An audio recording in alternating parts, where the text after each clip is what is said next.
Hello, I'm John McCullagh from PositiveLight.com, and I'm here with Devorah Garland, who is the HIV/AIDS Community Development Coordinator at the AIDS Committee of Durham. And for those of you who are not aware, Durham is a suburban community to the east of Toronto. Hi, Devorah. Hello. I was very interested in your plenary speech today about women and HIV, and what was interesting to me was you were saying there's a pervasive belief that women are not at risk for HIV. Yes. Why is that, Deborah? Why is that belief? Well, to begin with, when AIDS first landed in this continent in San Francisco back in, I guess it was the early 80s, it was a gay situation. Right. It was considered to be the gay disease. And there is even though worldwide HIV infection is a heterosexual issue, there is a belief that it is still a gay disease. Right. Women are not considered to be at risk because the belief is that this is an infection that is transmitted man to man. Right. And the heterosexual issue seems to be missed completely. Right. And there's a large number of women here in Ontario and here in Durham region who are infected with HIV but are not aware of that. I think perhaps larger than one would have thought. I think, did you say 40% or something? Nearly 40%, yes. Why would that be? Well, HIV still has a huge stigma in the community, and a lot of people avoid just even dealing with the issue. In addition, there can be some barriers to getting HIV testing. Right.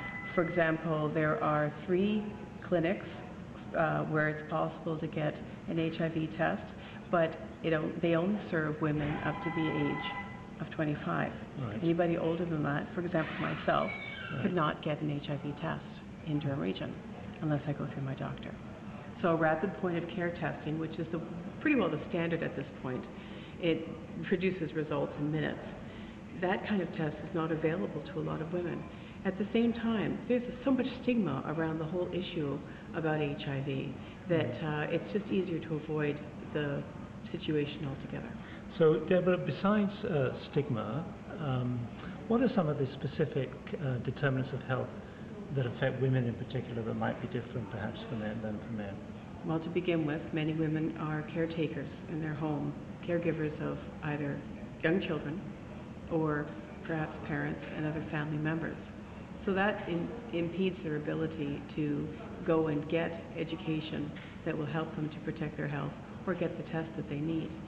Many women are in an unequal power position in their relationships, whether it's a heterosexual relationship or a lesbian relationship.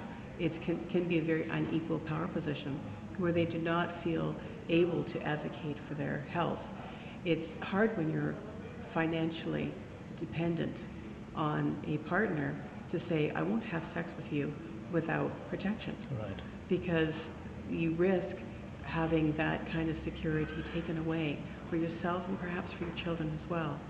Many women, 50% of women over the age of 16 report having experienced sexual abuse or rape. Wow, that's really high.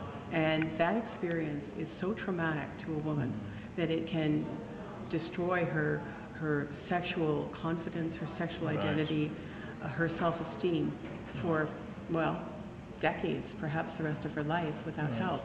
And so again, feeling valueless, feeling like chattel, it makes it hard to say it's important for me to look after myself. Right. So Deborah, how do you actually reach positive women? What's the best way to reach them and to ensure that they get support and services that they need?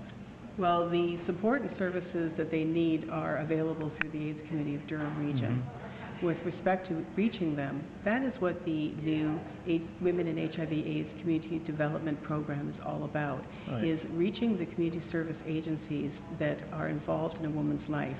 For example, housing, health service agencies, mother and child programs, these sorts of agencies, reaching them to let them know that if they have an HIV positive client in their roster of clients, that they need to refer that woman to AIDS Committee of Durham Region for support. Right. Well, thank you, Deborah. That's wonderful. It's great and important work you're doing here at the AIDS Committee of Durham. Thank you for talking with us, and I'm John McCullagh from PositiveLight.com. Thank you.